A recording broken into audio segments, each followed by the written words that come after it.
Bismillahirrahmanirrahim.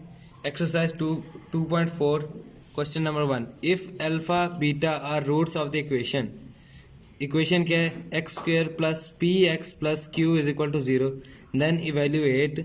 Number 1 है alpha square जमा beta square. Number 2 है अल्फा क्यूब बीटा जमा अल्फा बीटा क्यूब.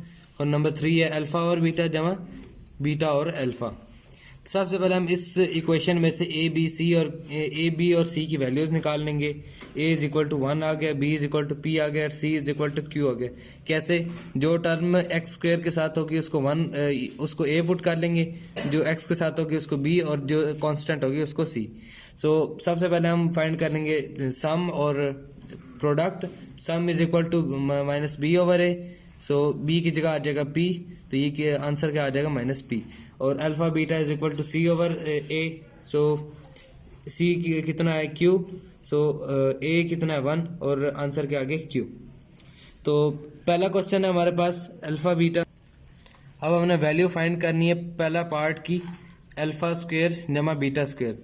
तो यहाँ लिख लेंगे अल्फ़ा स्क्वेयर जमा बीटा स्क्वेयर. तो इसी तरह हम इसको आगे लिखेंगे, लेकिन इसके साथ हम कर देंगे plus 2 alpha beta minus 2 alpha beta. क्यों? क्योंकि अगर 2 अल्फ़ा बीटा और माइनस 2 अल्फ़ा बीटा लिखा हो तो ये दोनों कट सकते हैं, यानी कि ये 0 हो सकता है. सो हमने अगर इसको यहाँ पर पुट करते तो इससे इसको इक्वेशन को कोई फ़र्क नहीं पड़ा.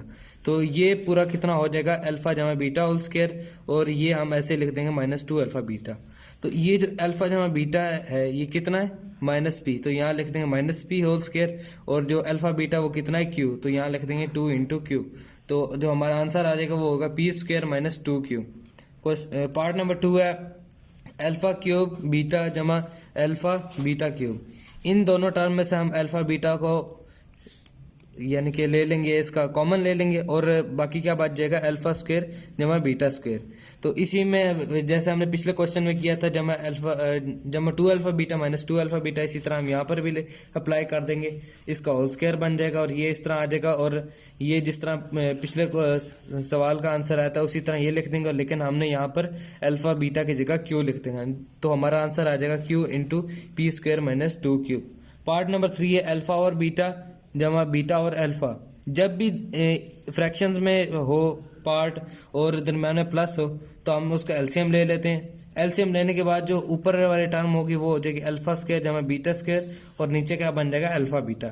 सेम हमने जिस तरह पहले पार्ट में किया था वैसे हम इसके साथ plus 2 alpha beta minus 2 alpha beta ये लगा देंगे, और इसका होल स्क्वायर बन जाएगा, और ये हो जाएगा माइनस 2 अल्फ़ा बीटा.